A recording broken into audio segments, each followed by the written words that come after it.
So what a lot of people don't realize is each one of those reservoirs gets water from a different place, right? That comes down from the rivers into them, but they're not connected at all, which what you're saying is let's connect them so we can go back and forth with the extra water, so we don't have to just let it go down the river and then need it later. Correct. Yeah. Exactly. And I mean, we're all getting our water from the snow in the Sierras.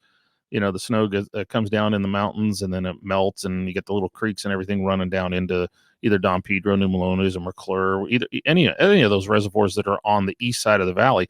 That's where they're getting all their water from. Now, the important thing to realize is forest management does a huge number on how much water we can get into the reservoir, because if you've got all that snow stuck up in the trees, too much of it goes into the environment and just evaporates away, instead of melting and coming down the hill.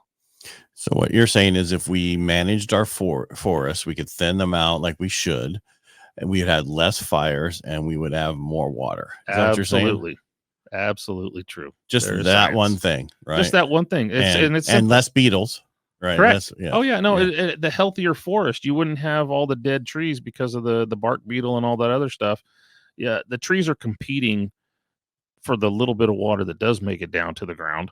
And if you have less competition that way, the trees that are still standing survive at a much healthier rate. Wow.